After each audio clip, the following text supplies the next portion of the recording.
I'm having a chat, as I was saying earlier, with American jazz classical pianist, composer, improviser, and recording artist, as in about 18 gazillion CDs that you've put out over the years.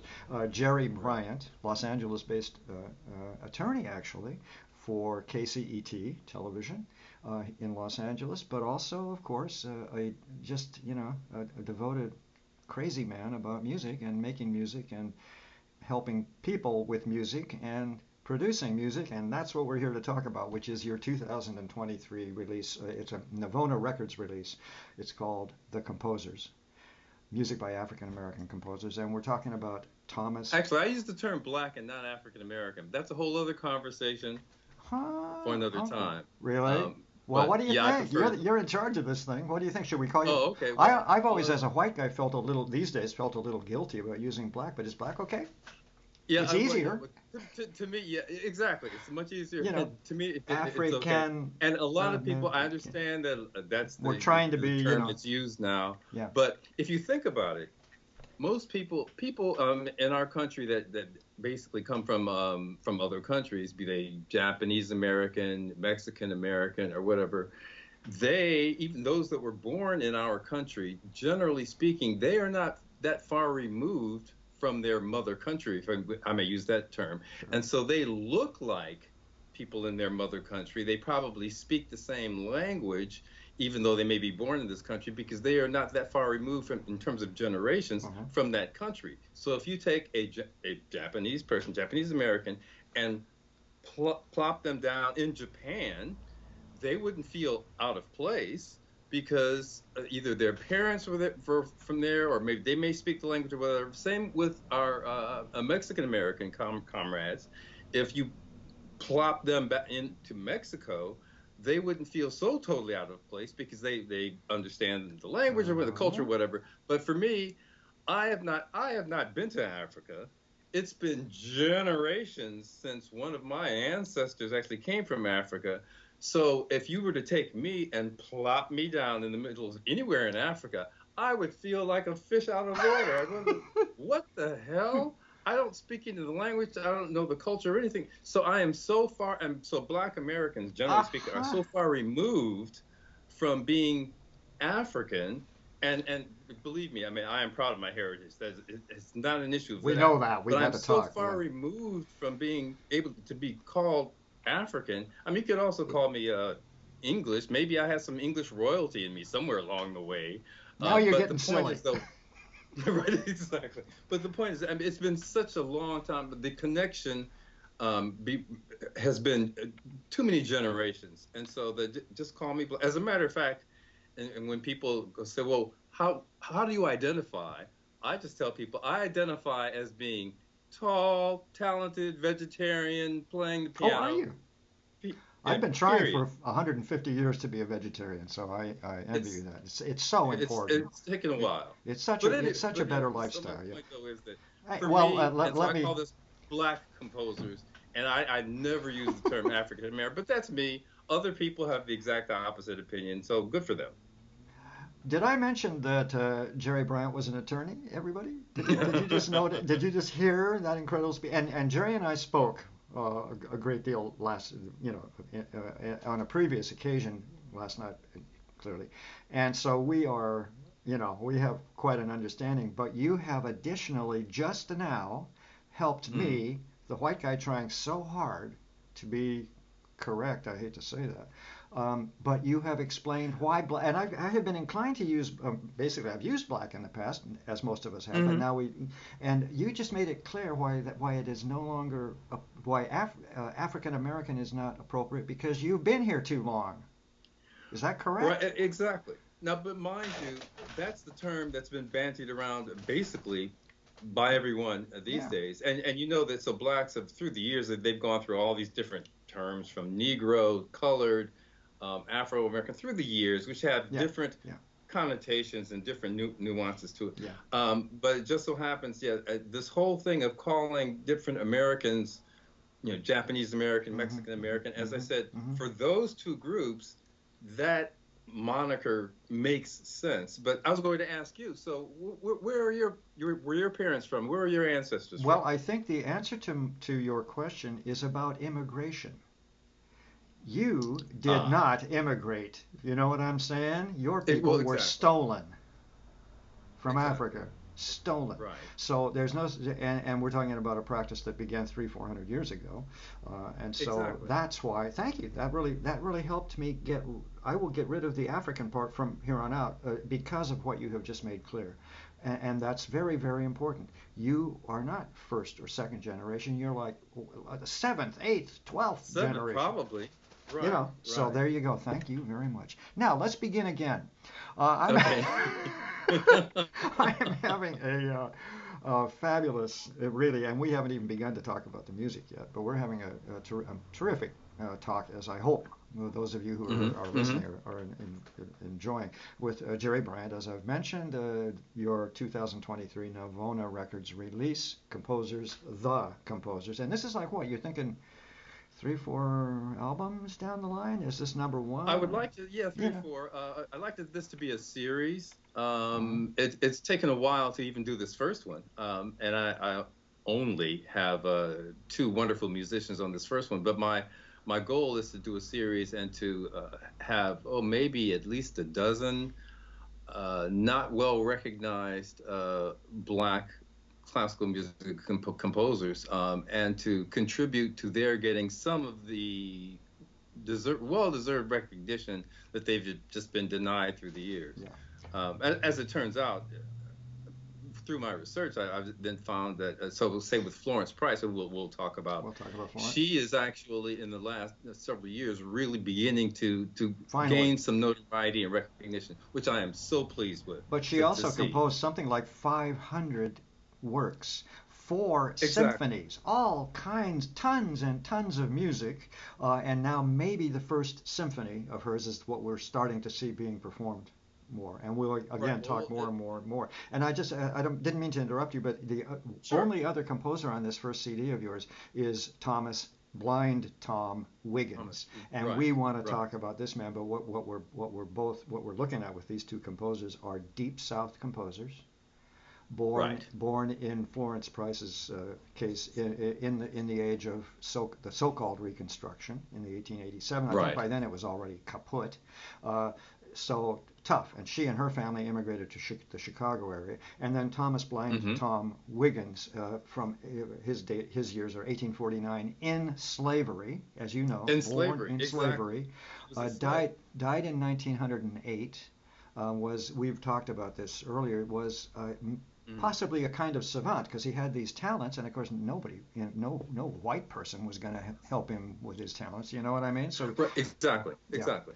So And anyway, so, those are and these two amazing composers on this CD, and as I mentioned when we chatted earlier, there's kind of mhm. this.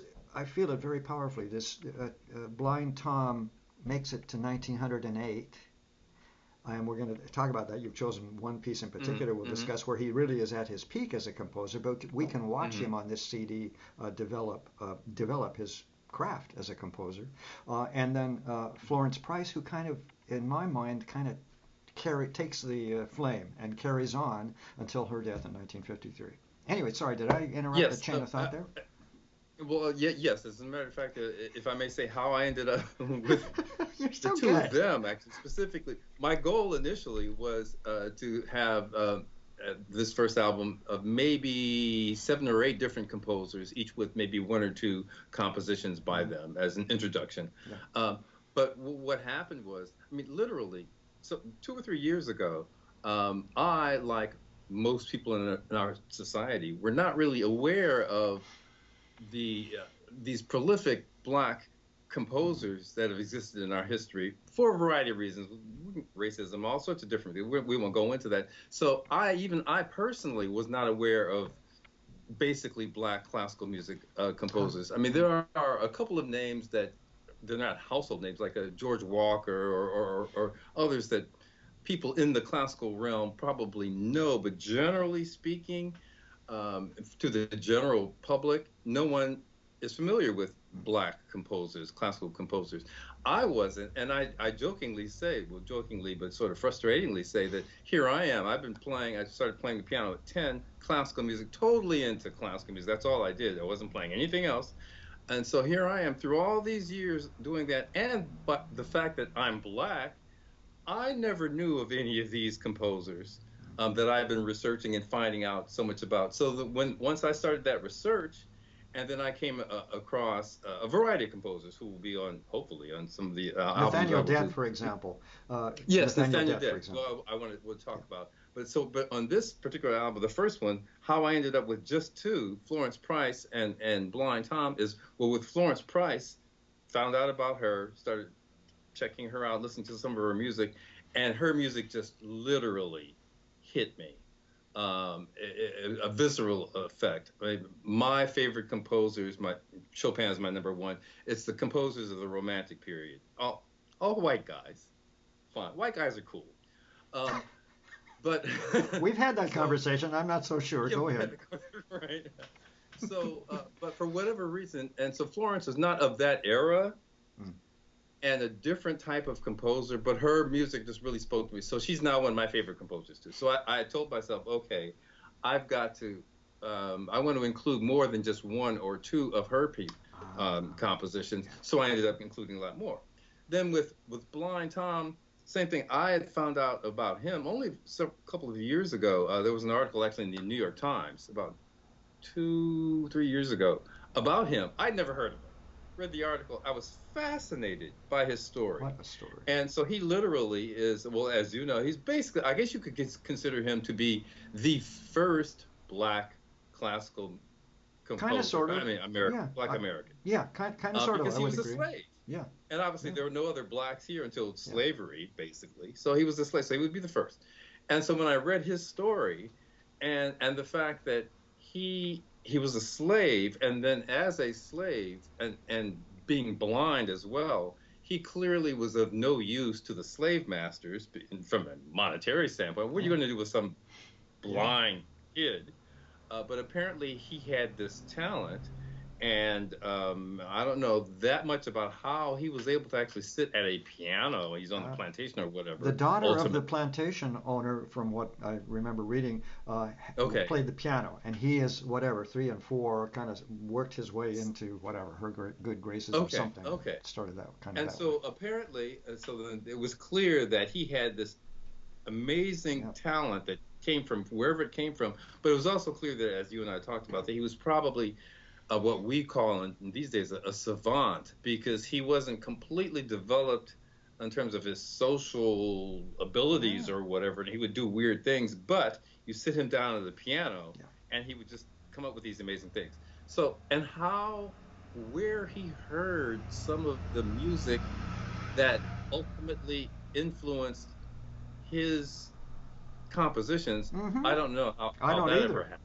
Yeah, I'm fascinated, especially by that last piece that we're going to talk about, last piece of his on the CD, because it is so much more sophisticated than the earlier pieces. He really has grown tremendously.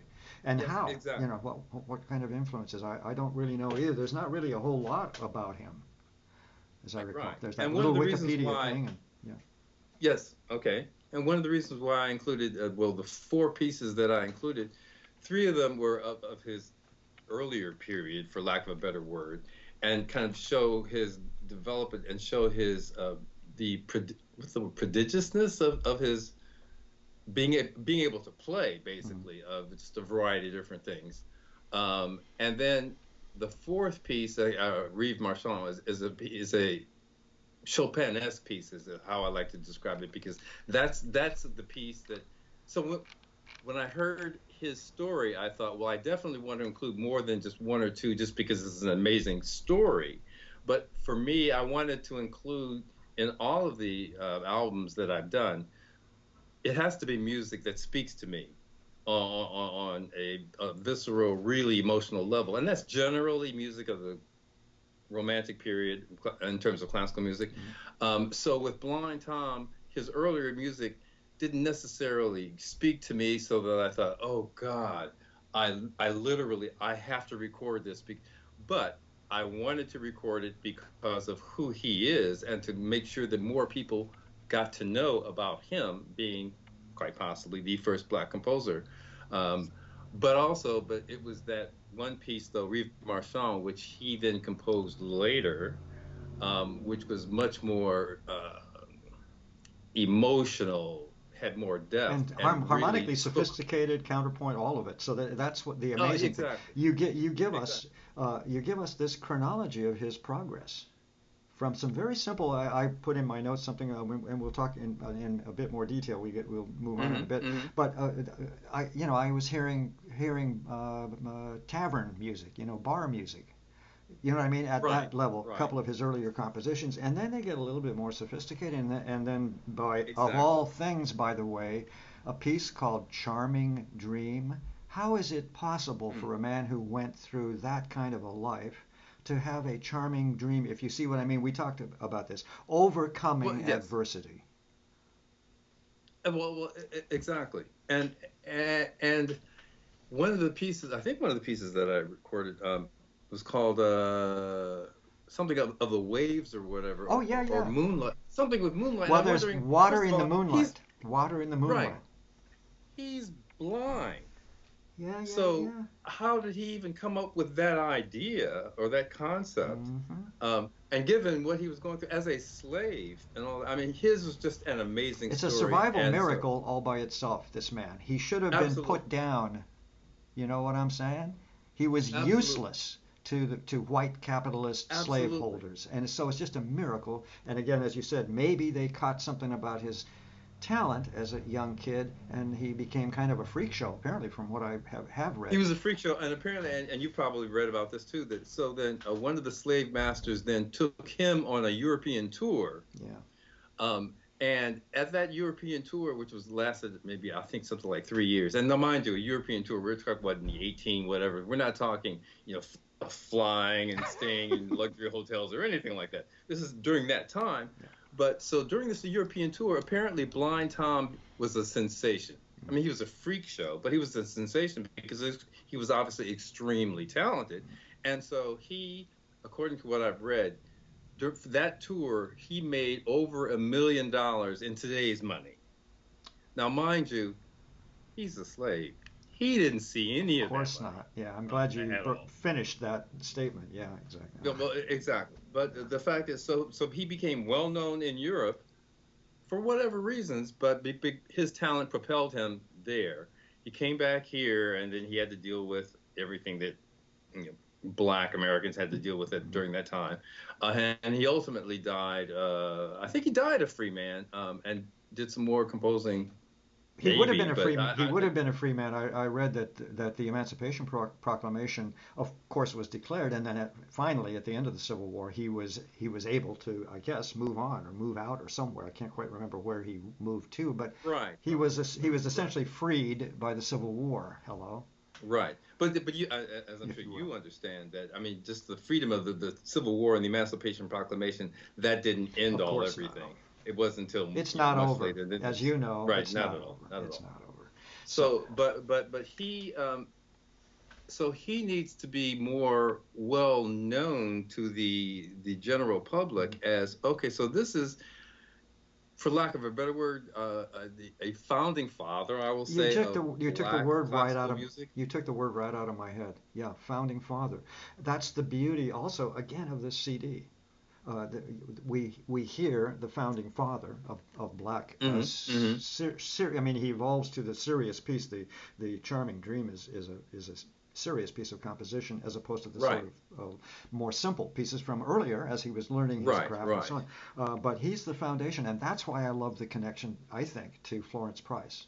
Not that she said, Okay. okay, I'm going to carry on after him, but that she does carry on, whether she was that thing about black music. Yes.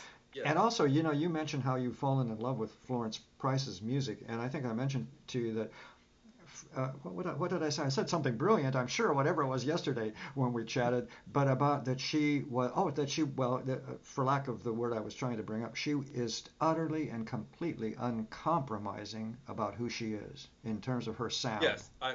Yes. It's I am glad that you entirely said that black because music. There's no I was doubt about yes.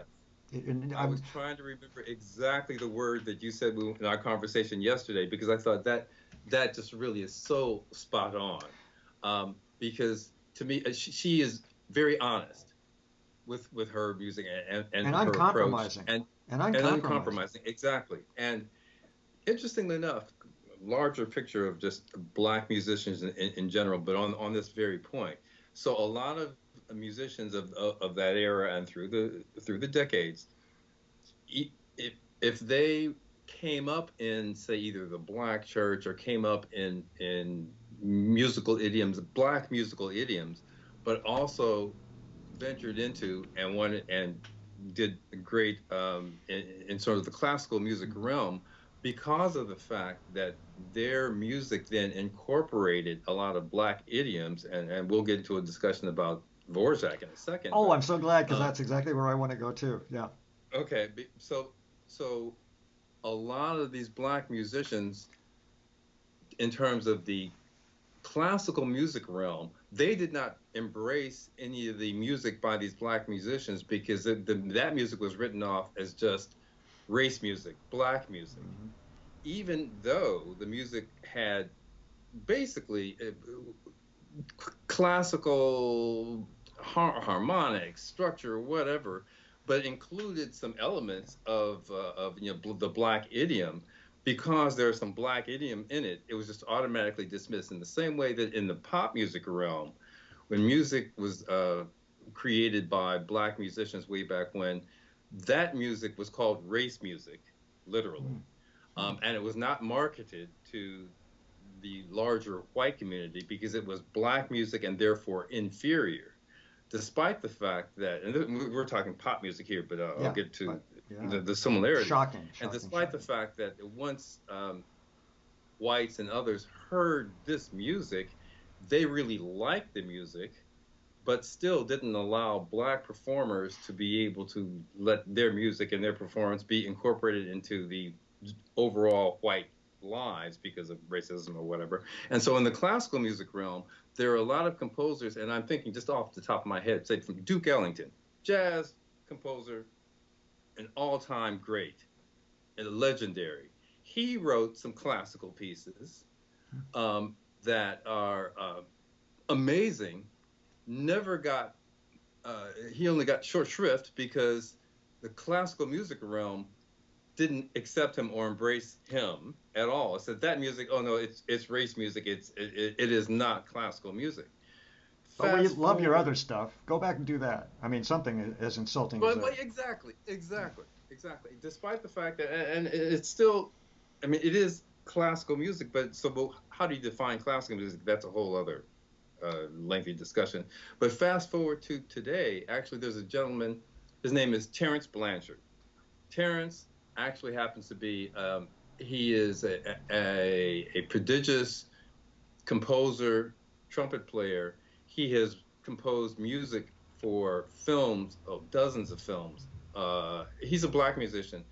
All of Spike Lee's films and a lot of other Oh, mainstream films. He's composed music for that. He's also a jazz trumpet player. But, not but, to show his talent, he also basically composed an opera that just this past season was the first opera by a black composer that the Met performed. do you remember his And name? so Did you mention his name? Terence Oh, Blanchard there is you his go. name. Because I have read the story, the articles in the New York Times, but was not making the connection until you just mentioned this. That opera, the first black Right. composer ever to be produced on, as I remember, Exactly. on the Metropolitan stage, Exactly. and it was a huge set and success, and still is. Exactly. On and Exactly. on and And on so it goes. On and exactly. So on. here we are in 2023, finally. And so now Terrence, if he were back in Duke Ellington's day and even in the decades thereafter, he his opera would have gotten short shrift. I mean, it wouldn't have never been looked at. But at least finally, we are seeing in our society um, all sorts of groups from blacks to women to other minorities to gays or whatever are being embraced somewhat Somewhat. and so that their work is now being being published, being broadcast, being all of these things slowly. But it's just so with Terrence, and God bless him, I'm so happy for him, and others. But there are a lot of other musicians who maybe who did sort of third stream music, jazz and classical, and who had these wonderful classical pieces and opera. I think, as a matter of fact, Duke Ellington did an opera, and there were a couple other Wants musicians to ring a that did bell, something opera. that nobody knows. You Yeah, know what I mean? but Yeah. no one Yeah. has heard it. Anyway, so with Blind Tom being basically sort of a founding father of, I will say founding father of classical music, only because still there's a stream of in the plantations, you've got the slaves, and they're singing what ultimately ends up being called, Negro spirituals, and those sorts of things. So that's a whole other direction of music. But Blind Tom definitely from a classical standpoint, and mind you, all of these black musicians, all of the different genres of music, they're intertwined.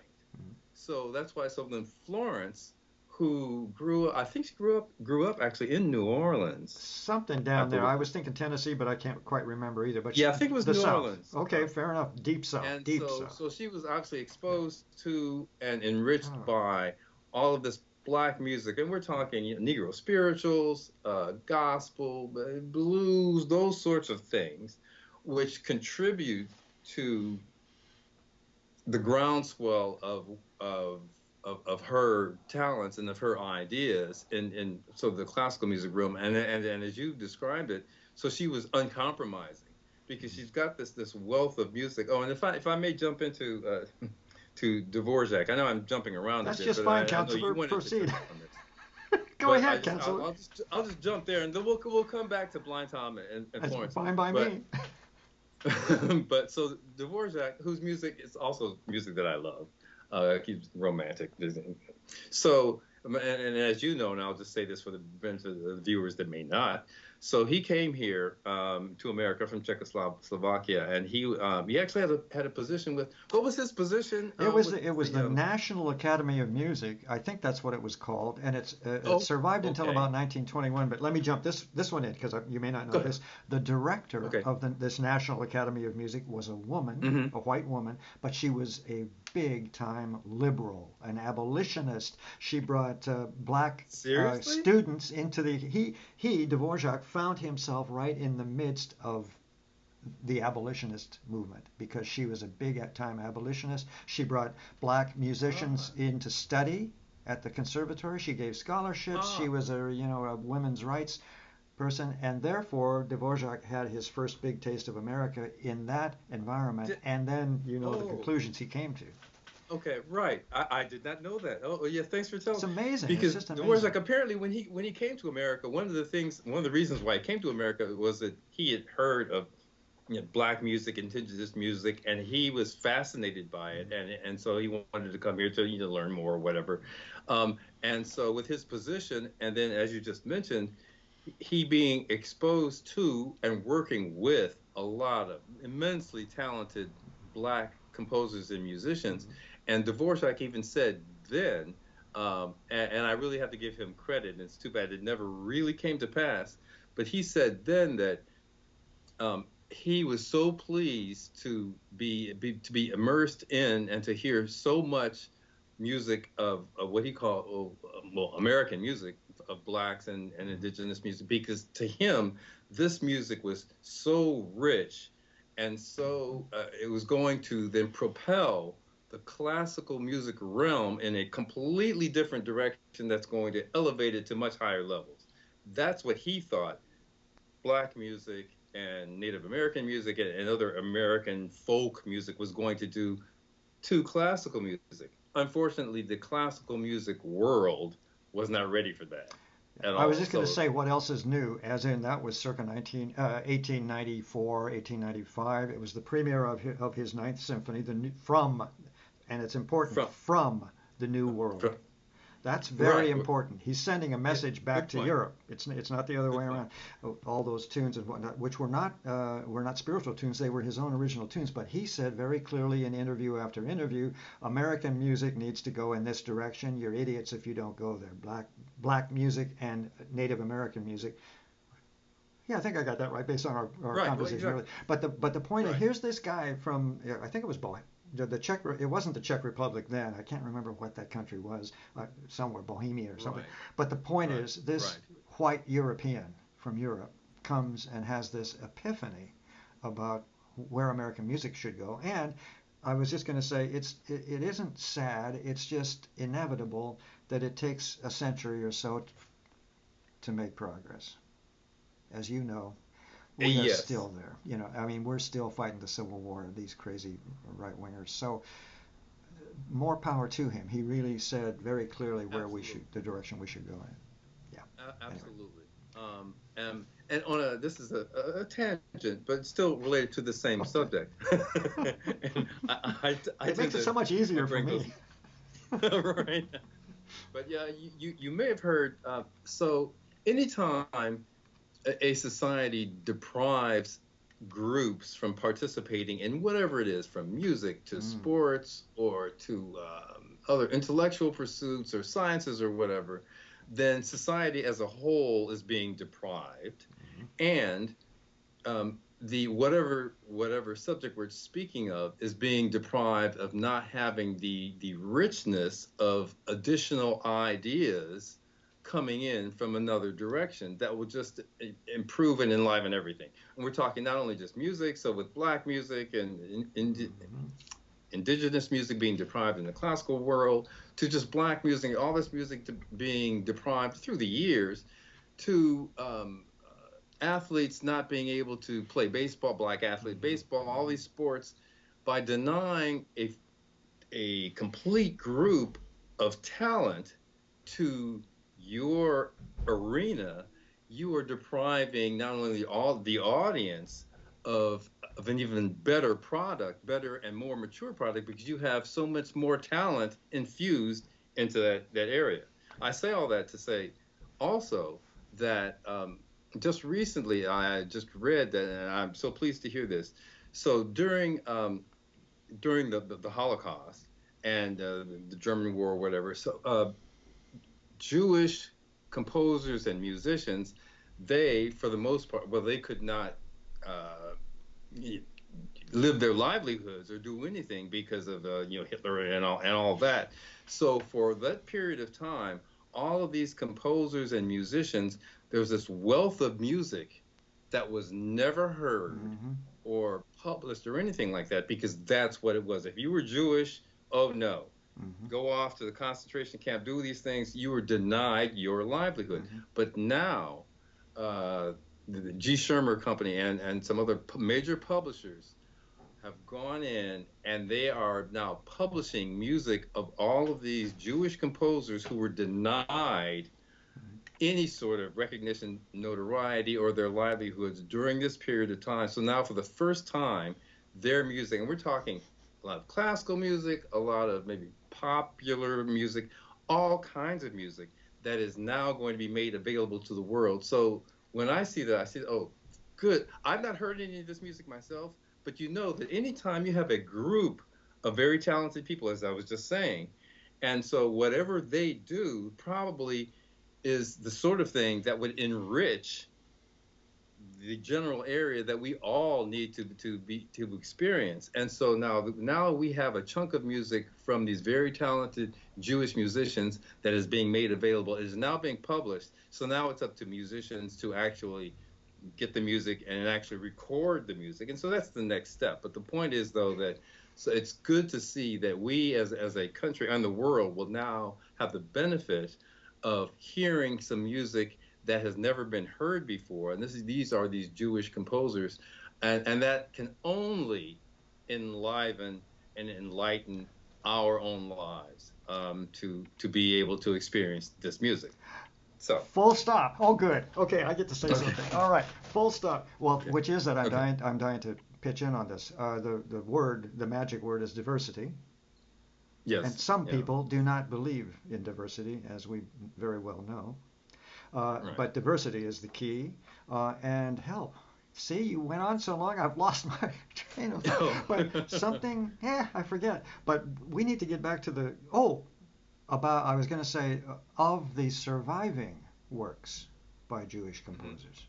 We're going to finally be Yes. able to, and this takes me, if I may please, go right back to help to Florence Price, Hmm. because as Hmm. I mentioned to you, I sort of did a tiny little bit of reading, and the amazing Hmm. thing is that we may have lost hundreds of her pieces. Remember, I mentioned this to you. Yes. Yes. If you could say Yeah, that actually I'll do it. I'll do it. again I'll for say the it again. purpose Yeah, of this video, right? Florence So. Price had a kind of a summer cottage, I guess. She was more or less Chicago-based, as I recall, in her latter years. I'm not clear, Hmm.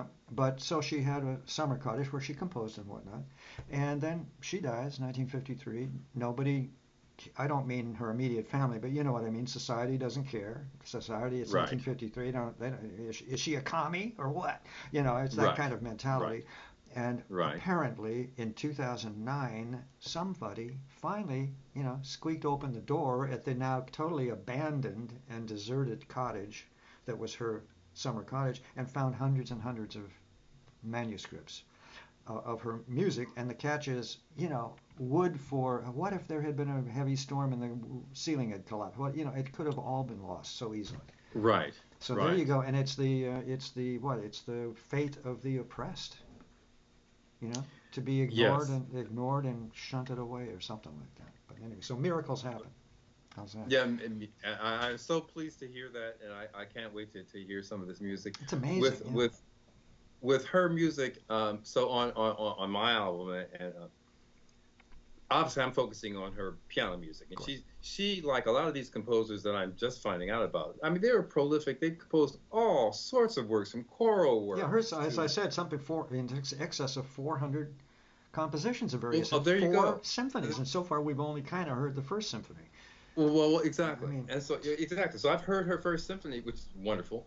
But so I focused, obviously, as a piano player, mm-hmm, basically on her piano mm-hmm, music. mm-hmm. So this first album has 11 total pieces, mostly all piano.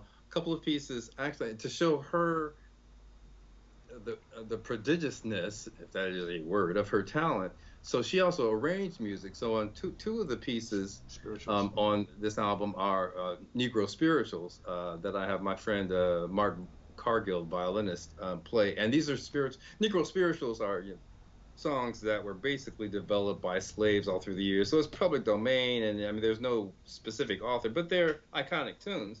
Mm-hmm. So she actually does her arrangement of the tunes. And these are songs that people in the black community, they've sung, many people, all different kinds of versions or whatever, but these are her versions of these two particular pieces. So I wanted to include them. And so that's why I have Mark, Let's my talk a little bit violinist about friend. Mark Cargill. You Yes. told me a little bit before, and his name sounded so familiar to me. And he's huge in the studio, Yeah, it's recording in the industry. Go industry, yes. about violinist Mark Cargill. Let's give him some credit Yeah, right now. yes. Go ahead, He's tell someone us. that the general public doesn't know, and I kid him about this all the time. He does that purposely, but in the industry, I mean, he's known. He is the go-to violinist in the industry. He's the first violinist for the Oscars Orchestra, the Emmys Orchestra, Grammys Orchestra. He is Lady Gaga's musical director for his violin. If Barbara Streisand ever needs a violinist for whatever, if she's throwing a little party, she'll call him. I mean, he's played with everyone. He has stories. I mean, he was playing with, say, James Brown in Mhm. recordings way back then. Also, he's an amazing guy, and he is someone who is well versed, extremely knowledgeable, and extremely talented in all genres of music, both classical Mhm. music and jazz and gospel. Anyways, he's an And I amazing and guy. I So, love but his playing. Let's talk about the CD for just a second, and okay, we'll talk in okay, more specifics in a bit. But I love his right. playing on this CD because it's very he understands the what I mean. I don't genre is too sophisticated. But he understands whatever that quality of a spiritual, very simple playing, and Yes. it's just stunning. And then he does little swoops and dips and things when appropriate that are just fabulous. Just And period, if you will. I'm glad you recognize that, because I wanted to include him and those particular pieces, even though they're not Florence's compositions herself. These are her arrangements. Arrangements, I yes. wanted to include them for two reasons. One is just because Mark is so talented. He just knows how to take a piece of music and just to really bring it out. So that's why I wanted him on this album. But also, as you just pointed out, so he then did a couple of things. He understands the the music, that music, and what Florence wanted to do, and would have wanted to have heard her arrangement Mm-hmm. basically be presented. And interestingly enough, on this very point, on my next album, so I actually am doing. I have another album coming up of my usual stuff of third stream things, but instead of in all of my previous albums, I would always include reimagined popular tunes that I do jazz like and classical like, just totally reimagined pop tunes. Some of my original music, which is third stream classical and jazz, um, and then I would always include two or three pieces by, if not Chopin, Mm-hmm. Rachmaninoff, Debussy, my guys, my favorite guys, romantic people. Now, though, for this next album and for the next month, I am actually, instead of having two or three or four Chopin pieces, I'm having Florence Price pieces because I want to continue to contribute to the efforts to expose her Here, music. here. Yeah. So it's a lot of really short, sweet, not technically difficult pieces, but just lovely pieces. And so now for me, since Chopin doesn't need any more publicity from me. I mean, come on. But I think he's done fairly well for himself. so so I'm including Florence. But I mentioned this off to say, so she has done um, a, a piece called Fantasy for violin and piano. It's an elaborate piece. It's not on this album. It's going to be on my next album, and it's a violin and piano piece. But then what Mark and but I will say primarily Mark, decided to do with the piece, because he then made a string arrangement. So we've added sort of basically string quartet, basically a section of strings to this piece.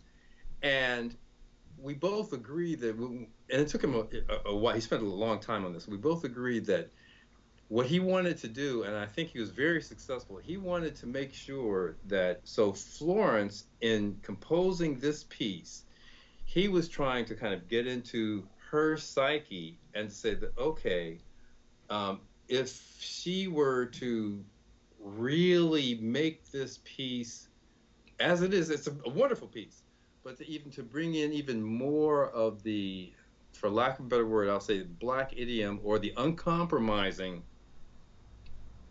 elements that she may have brought in. So then he thought, well, Gerry, let's just do a little arrangement here and add some this. And then when you hear it, to me and to him, we listen to it and we just kind of sit back and go, yes, we're sure that if Florence would have loved this, and that we think that others, the audience, will love this as well. So I'm really looking forward to the next album, which will include that one more Florence piece, in addition to all the other composers that I've been researching pieces by them. So just to let you know, and just to give everybody a heads up to be looking forward to. Okay. And I want to mention anyway. about Florence's arrangements of these spirituals. They are Oh, very, yes. very subtle and very interesting arrangements. Yeah. Very subtle. So There's some very subtle harmonic movement and such that just kind of, not gives you a little jolt now and again. So she's not exactly. fooling around at all. Not at all, not at all. Yeah. And I will, to give Mark some credit, I mean, he did a tweak or two here himself, and I did a tweak or two myself. But basically, this is Florence's arrangement. Yeah, no, I kind of figured that based on how I kind of know from your past things. I can't remember specifically, but there are little, and that's what makes them so special. These moments when at least I kind of thought, now that's probably a little bit of free improv, if you will, in terms of an embellishment or something, where you tweak it just a little bit. Perfect. Basically, yes. Let's go through a few of these pieces. I'm going to kind of give a rundown for folks because when I'm looking at them with people out there that are we're talking college faculty and so on, always looking for repertoire. Just kind of they give them an idea of the Florence Price piano pieces, and then as we've discussed, the arrangements for piano and violin, which are wonderful. There's a movement from her piano sonata in E minor. I have no idea whether this is performed much or not. I just, well, as a matter of fact, that is the piece that I first heard of hers, and that is the piece that got me just so enthralled. And that I was just floored, and I actually had tears in my eyes listening to it. The same reaction I generally get from Chopin. And so the entire sonata, I didn't include because it was just that movement, the second movement. That's exactly right. Which apparently and other people have just recorded the second movement because apparently that's the most popular movement. In the same way that a lot of classical composers, as you know, there may just be one movement of a sonata or a symphony that's more well-known, popular, or whatever, and people record that. So that's what I did with that particular piece, and I had that as the first piece on the album because that to me is the quintessential Florence to me. Yeah. That piece. And again, what I mean by uncompromising is that there is no doubt that she's black. I mean, she borrows from every sound that is a black sound. And again, I'm the white guy that's feeling now like I'm treading in quicksand here. But you see what I'm trying to say? Clearly recognizable, if not tunes, if not tunes from the culture, if you get my drift. Certainly tunes influenced by whatever all of that upbringing was, all of that thing about singing in the fields. Picking cotton and stuff like that that's passed through the churches and the families and everything else. That's what I meant about uncompromising. Her music there is no doubt she's a black composer, period. Based on the tunes she uses and how she works with them. And you're absolutely right. And that's one of the things that, for me, basically growing up black, and even though I was basically totally immersed into just classical music, but I'm exposed to, I go to church every Sunday, and I'm exposed to all I'm so sorry that if I may have offended at some point in our earlier conversation. So sorry. Oh yeah. Not at all. But, and I'm glad that you were saying what you're saying and how you're saying it, because Florence Price is definitely a black composer. But to you and to me, the connotation and the use of the word black does not have negative connotations. Whereas to a lot of people, and they'll say, oh, this is a black composer. So in the classical music realm or any other realm, when you then, for a lot of people, rather than just say, oh, Florence Price, she's this wonderful composer, then if you say Florence Price, oh, she's a black composer, so then people have their preconceived notions. That's right. Me too. Oh, this is a black composer, so this is inferior. When I was younger, as a conductor and so on, I dismissed it all. It's because of the culture and everything that we are not, that we're only just beginning to learn about this music. But I had a whole stereotypical thing, and I thought, not another spiritual, symphony based on. I'm over that. So it's an embarrassment, and it's totally inappropriate, and it's about how long cultural stereotypes hang on people. You know what I mean? Yeah, true. But what I caught from you, which is what I'm really, really pleased to see, and I know this, is that so that when you mentioned that, oh yes, it's clear that she is a black composer, that is actually a positive thing, because she's uncompromised and she's bringing in a wealth of additional elements to this music that we wouldn't have been exposed to. As opposed to people that might, if you said that same comment to, then people, as you were just saying, people might have, a black composer, so it's probably a gospel or whatever, all these things, and dismissive rather than being inclusive, as the term, inclusive and actually enriching.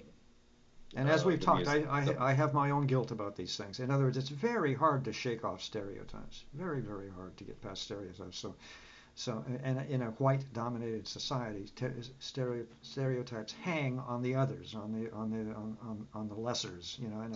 So, as liberal as I am, even I have had trouble with that. I'm Mm-hmm. getting a little I have interference. to We've tell got you. something going on, but we're going to continue. Yeah, go ahead. Sorry. Okay, now I have to tell you a funny story. This is a tangent. It's not directly dealing with the album, but I'm sure our audience will appreciate this on this very point. That so for me growing up, literally playing classical music, and then someone would ask me, "Oh, you play the piano? Oh, what kind of music do you?" People would always say, "Oh, what kind of music do you do? Jazz, blues?" It was always that. And so then if I mentioned classical, then it was sort of people would go, "Oh, okay." And I would still get this through all these years. So after many, many years, when I would actually then learn some of these other genres, I still get that when people find out that I'm a pianist, and then they automatically assume, oh, I must play R&B, jazz, or something like that. It never Mm-hmm. dawns on them Mm-hmm. that it's Despite, uh, as we like may I classical. just, despite your upbringing, and I'll Right. never let you go on this. An exclusive private school of whites dominated, and then Columbia All that. University. I mean, give me a break. Yeah. So you have. Harvard. Oh, sorry. Harvard University. Yep. Excuse me, everybody. Gotta get that I right. beg your pardon, because Harvard's far more. Oh, that gets me You're in right. trouble too. But But anyway, it's stunning. But Yeah, yes, but the one funny story I have to say yeah. because your audience will just love it because it's just interesting. So I don't know 12 years old or whatever, and I'm playing piano. So I grew up in a poor black community in Cleveland. So one day my parents and the adults they were all over at home in the living room and they were sitting around. So one of the guys says to my mother, "Oh, Miss Bryant, that's right. Your boy plays the piano. Hey, get him down here to play something for us."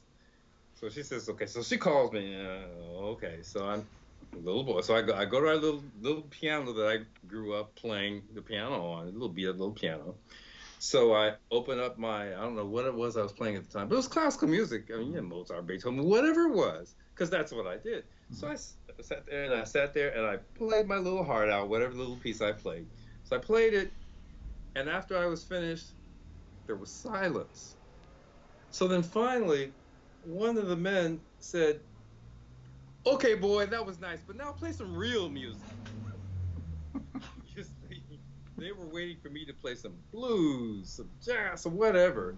And it just shows not only in the black community, but also in the white communities we're talking about. We're all indoctrinated to think that, okay, black musician, you have to do this and this only, and that's the only thing. And anything else, no, no, you're not entitled to do that. Mm-hmm. And even so, within the black community, these adults couldn't relate to me as a classical player because they're not exposed to that. And that's not what we black people do at all. Yeah, So it's it's the too same white. sort of thing. It's just Exactly. too white. Exactly. It's too Mozart. Exactly. I'm seeing Amadeus with the, white makeup on and everything. It's just Right, right. Well, exactly, so there are exactly. But anyway, cultural prejudices and stereotypes everywhere, all over yes, the place. exactly. So, which is Exactly. hard to chip away at, but maybe we're getting there. I do want to mention these pieces so the pianists out there will Sure. Sure. maybe do a little. We're looking at the Andante movement, beautiful piano sonata in E minor, an Andante Right. con espressione with violinist Mark Cargill playing. Which is one of my favorite pieces by And then yes, her own lovely piece. song without words. And we're going to talk about two or three. I don't want to try to stay within an hour. And then Okay. let's see what else of Florence. Placid Lake. These descriptive pieces. Placid Lake, Right. The Right. Deserted Right. Garden with violinist Mark Cargill, Dark Right. Right. Pool. And by the way, as far as I'm concerned, now that I'm beginning to Mm-hmm. understand, I think Mm-hmm. about sub-basements and subtexts. I mean, there's Dark Pool. Give me a break. I mean, about the oppression and all the rest of it, the deserted garden, and so on and so forth. Yes. Uh, okay, let's see. Honeysuckle, I'm of glad that course. you caught that because yeah, a lot of our viewers and listeners probably wouldn't get the nuances and the Mm. subtext And of then the titles and listen to the music. Yeah, yeah, exactly. but I mean, it's all there. That's why I found. Well, let me finish her pieces. Sure. I'm thinking of Sketches in Sepia.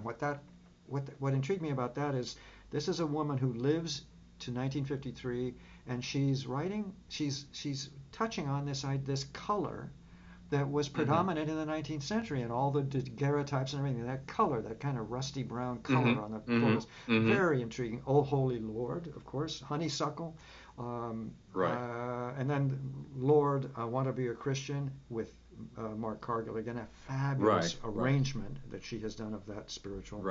Okay, and then just quickly, and we'll mention Blind Tom's pieces. The first one, and again, what I love about the way you order these pieces is that the first piece, piano piece, the Sowing Song, is clearly from the beginnings of his beginning to kind of work things out and maybe have somebody help him put stuff down on paper. So it's very simple in so many ways.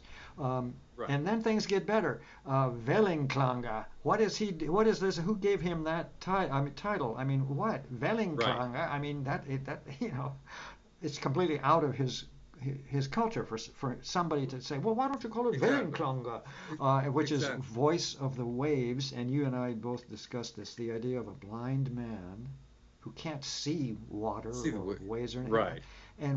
And maybe there's more there. That's what I'm getting at. This continuous sub-basement about the deep emotional scars, okay, of black society. And so water in the moonlight. I mean, how? Why? How is that possible from a blind savant? And it's gorgeous. Exactly. And then his last piece, this Rêve Charmant, Charming Dream. Really well composed. Really, really well composed. Yes. So I presume probably toward the end of his life, his composition life. Yeah. Okay, go. And then we'll look at a couple of specifics. Okay. Well, while the fire engine goes by. It's actually the Rêve Marchand piece that I fell in love with, because I wanted to, even though I wanted to include obviously his pieces in this album, just because of. Momento, por favor. Okay, off it goes. Okay. Right. I wanted to include his pieces just because of his story and just because of everything.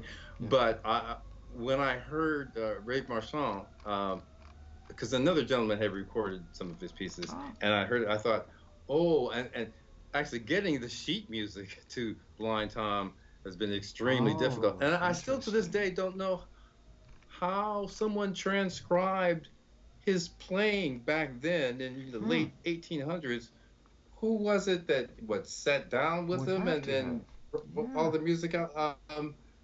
I have no idea. I do know that actually I have some copies of some sheet music, which digital copies, which clearly, how paper turns brown after, so this is clearly music that was transcribed, I don't know, 100 years ago or more.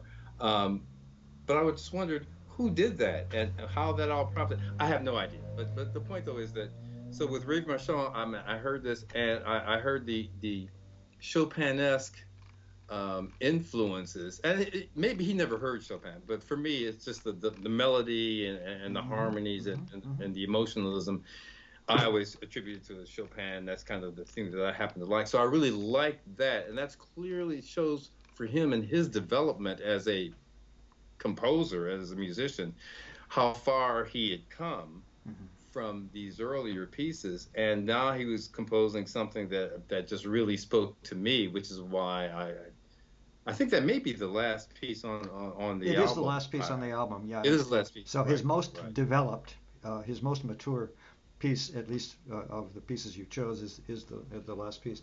And this is also is another good opportunity, because I had starred Blind Tom's Wellenklange, this voice of the waves, and the reason is, I'm just kind of looking at my notes. I do this stream of consciousness thing where I just listen, and then later I try and figure out how to turn it into sentences and paragraphs. But this piece is very, very fun. I'm sure if you remember it, there's a coy little waltz, a little introduction, and then this coy waltz. That's why kind of to a certain extent I'm hearing him, at an upright in a saloon somewhere in a way. But it's I put in my notes. Words to the effect of this reminds me of a saloon in Deadwood. I mean, it is so American. Go. I have to give you a compliment, so don't let this go to your head. I'll try not but to, but it always does. Go ahead. okay. But that's why I enjoy speaking with you, because you are so insightful and you catch a variety of things. When I started learning this particular piece, I was thinking the same thing. This is such It's a hoot. fun. It's a I am hoot. sure that he just enjoyed Yeah. composing this, and I enjoyed it. I said, I have got to put this one in and learn it. And it took me a while to learn it, but it was just so much fun. And you could see exactly as how you described it. He's probably like in a honky tonk or something. Oh, Yeah, I I mean, guess he wouldn't be actually, but it was I don't just so know much if he did, fun. if his owners or whatever, once upon a time, if he wasn't kind of an act at the at that kind of environment. But it's just Hmm. that kind of. And this piece is so coy and so fun. The waltz is very tongue in cheek and all that. Right. It's it's naive, you know. In naif, it's a naif kind of piece, if that's the right word. Right. Uh, Right. Yeah, and good it word. Good reminds word. me of here's another one that this is again stream of consciousness, but suddenly I'm in circa 1876. And remember he was born in 49, 59, 69, Mm, 79. hmm. That's not, Hmm. you know, Hmm. he lived through that whole 19 last half of the 19th century and then some. Um, Right. and of course he never got west. He never went west. But in my mind, as I'm hearing this, if you will, kind of honky tonk piece, once again I see this. This reminds me of Laramie, Fort Laramie officers cotillion kind of thing. Oh, That kind of fun, okay. waltzy, but that's just me.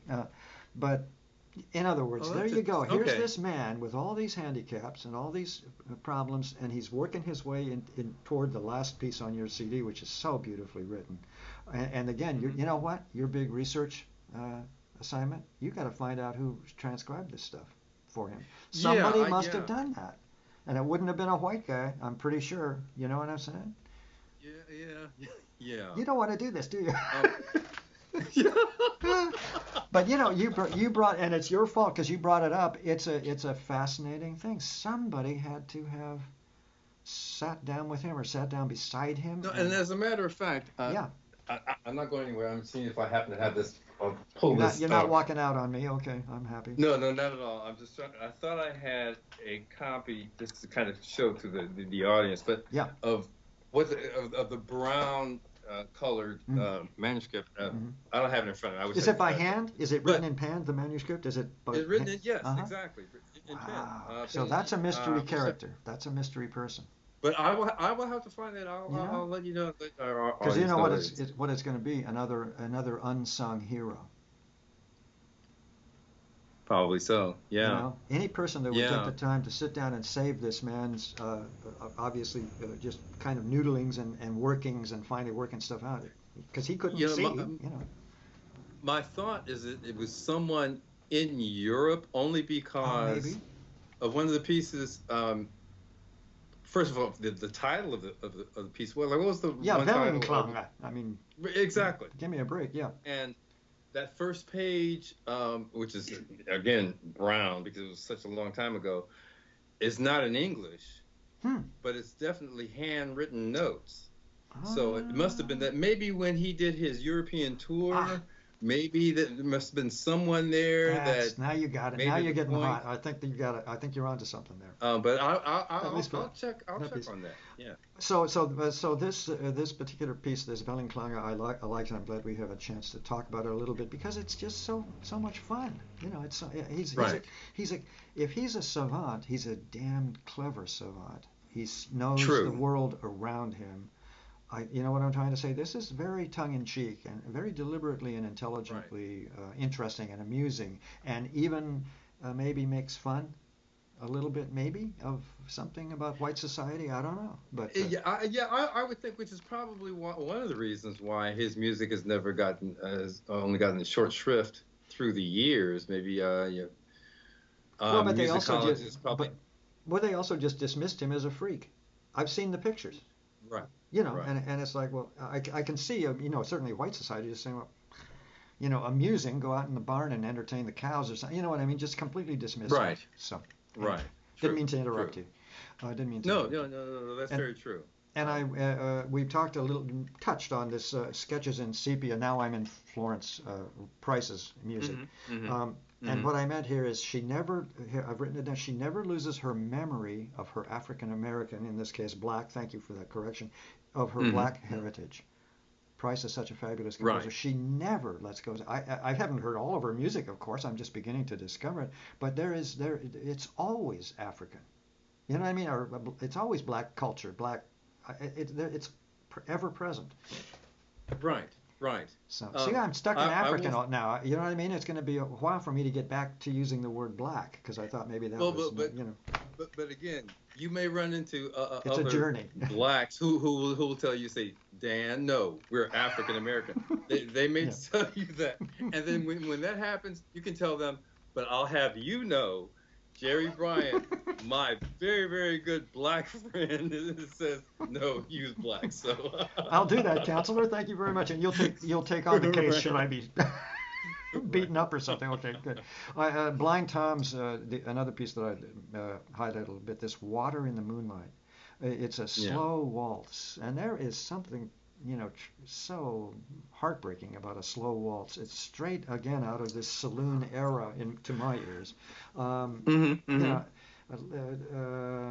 very simple modulations to other key. In fact, his music, until that last piece, which it has to be toward the end, the modulations are very, very pedestrian, maybe. Maybe pedestrian, or you know where he's going, and all I'm saying is it's because he was still developing these skills. So to me it's just a wonderful overview of this man as a composer.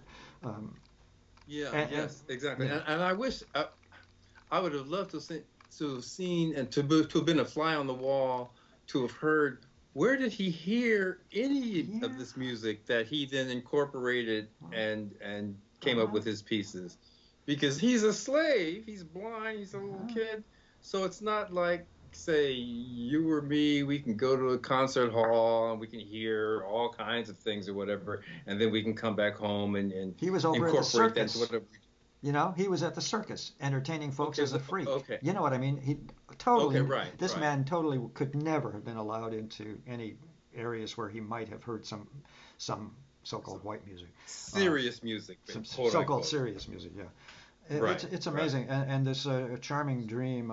It's a more developed tune. I'm just reading from my notes. It's moving, and maybe the most mature of Blind Tom's pieces on the CD. I think it is without doubt. There's a minore section, so someone either, I don't know whether he's learning this all by himself or whether, I don't have any idea. Do you think he might have had a coach or something? I mean, at some point maybe toward the end. I don't know. Much more mature writing. It's really an amazing. That's an amazing piece of some kind of. Yeah. You know, it's practically like an episode from an historical moment or something. You know what I'm trying to say? It's that eponymous. Is that the right word? Not quite. Anyway, and then Florence Price. I know exactly what you're saying. And this arrangement of Sometimes I Feel Like a Motherless Child. Now I'm at Florence Price. I'm just trying to kind of get through the ones that I took highlights on. Again with violinist Mark Cargill. And just pass on to him for me. There's a manner of his playing this particular kind of music for this CD that is, and it's obviously intelligent if you get my drift. He plays films, he knows how to, you know, color and imagery, he knows it, but it's really moving. The simplicity of his playing and the non-vibrato even a lot of times. That's just so you know, right around the fire, if you will, at the cabin kind of thing. It's just amazing. I will definitely let him know that you said that, because that's what he does. I mean, he is so knowledgeable. He's working on one of the projects he's working on now. The Mozart's violinist, Chevalier. Something. Yeah, I think. Yeah, who's actually black. But yeah, that guy. American. Yeah. Right, that guy. And there's a Caribbean movie or about something, him. I think he was, or French. I don't know. I can't remember, but yeah. Yeah, exactly. Yeah, and it's right on the tip of my tongue, but I can't go there. Anyway, yeah, he's working on that one of the concertos. So he's doing a music of this gentleman. But what Mark was explaining to me, actually, when we were doing my album, that music and just other classical music, he was explaining his different approach, and how when he's doing like the music of the Mozart's violinist. That means it's in terms of use of vibrato, of all the technical Sure. things. I mean, he's well versed in all of that. Yeah. So he was just explaining to me about, so with Florence and with that, he would make some tweaks here and there because he understood her music, and how that's different from that. He even said that, and this is not a knock against white violinists at all, but he said that if a white violinist, basically, who didn't understand where Florence was coming from with her arrangement of these niggers, they wouldn't have done quite the same inflections here and there, or these other little subtle things that really brings it out for Florence's music, that you don't use those same sort of things for Mozart or something like that. It's a completely different sort of thing, and to be able to understand how that works, Mark is great at that. And Well, so, that's why he's and I in will such let him know. demand. And that's the amazing thing about studio musicians in LA, as you know, Yeah, top of the line, and it's like, absolutely. here's a Moroccan sequence, play it Moroccan, Right. okay, and Right. Mark goes, Right. oh, okay, You're right. Exactly. or so on. It's I hate people like that. Oh, I did too. But anyway, so just yeah, I'll make sure and get that in the review. But that's Yeah. what's so touching. And again, sometimes I feel like a motherless child. Everybody and their son has arranged this piece, or You're right. yeah, Right. mother. Anyway, uh, Right. and Florence Price's arrangement is extremely. I'm trying to remember the details, but it's like a little crunch here, a little something there. She is a serious classical composer. No doubt about Yes. it. And what one of the things she does well, and I try to do this in my pieces, but also in my life in general, is she keeps things simple.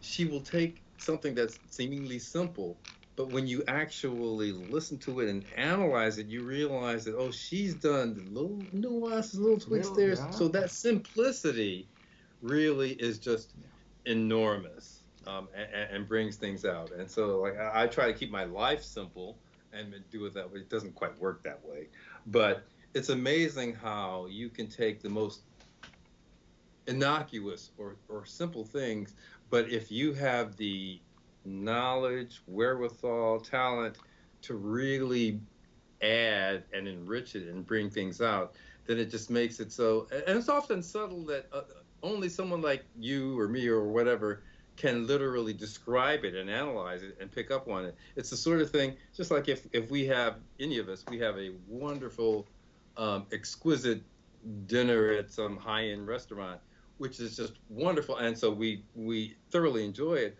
We couldn't tell you exactly what ingredients were used, or anything like that, but we can enjoy it. The same sort of thing. So with Florence Price, with these particular pieces, so her approach is, I don't want to say simplistic because that sounds negative, but she doesn't throw all sorts of things at you. She's just very, very subtle. It's clear that she's brought something in, some black elements or whatever, but she doesn't want it to go. She has a clear vision of where she wants to go with this. And so, and it's actually quite simple. But again, I'm not using the word simple in a negative sense at all. It's actually the power of simplicity, and the way she's done it with this particular piece and a couple of other pieces. It just works in such a way that if she were to have taken it in a different direction, we would be talking about it in a different way, Yeah. and not nearly as enthralled with it or as captivated by it as we are. And all the more the pity that she had to live her life basically unknown. This must really, Yeah. really be awful and of course she knew that she was gifted. Her Yeah. music says that. Her composition skills. I'm embarrassed because I can't quite remember I think she's a graduate of a conservatory. I wanted to say Peabody, but I'm not quite Yes. sure. Yes, she. I'm not Yes, quite she sure. was. But the point is, Yes. she had the training and she ran with it. Right. So she And I can't even deserves imagine what she much. went through when she was at the Oh, conservatory, all the racing, but oh, that's a whole other thing. yeah. But yeah. So anyway, now we better end here because we're going on Okay. too long. But Okay. this has been really, and I believe you approached me actually, because it wasn't, this CD was not on my radar. Right, that's true. Gerry Bryant, Navona records release, The Composers, music by African American composers, and in this case, the first CD of maybe a series, Thomas Blindman. Black composers. Did I see? I'm just reading my text. I apologize. Oh, get out the chains. I'm ready. I'm ready to be. Anyway, let's start our music by black composers, and in this case, Thomas Blind Tom Wiggins, a fascinating character, a tragic character, really, despite all of his success. It's just a miracle that this man's music survived, and that we have this story about this man. We should all be really studying that kind of perseverance in this prejudiced world of ours. And then Florence Price, who had her own major problems, including obscurity through the last period of her life. So at least more, kind of, sort of, I hope I'm not exaggerating that too much, but the difficulties of being black in this country. Wonderful compositions. And again, Mark Cargill, fabulous playing in terms of just the understanding this music. Thanks much. We've done Thank you. As I said, thank you, because you understand it and you get it. And from other things that you and I have talked about, a lot of people just don't understand a variety of things and don't get it, which is very, very frustrating. But you get a lot of this, and so I want to thank you. Fair enough. And thank you for putting out the CD, and there'll be more. It's a very important service. It's long past time. Okay, Thanks, Dan. well, I'm done, Gerry. We'll see you. Okay. Bye. All righty.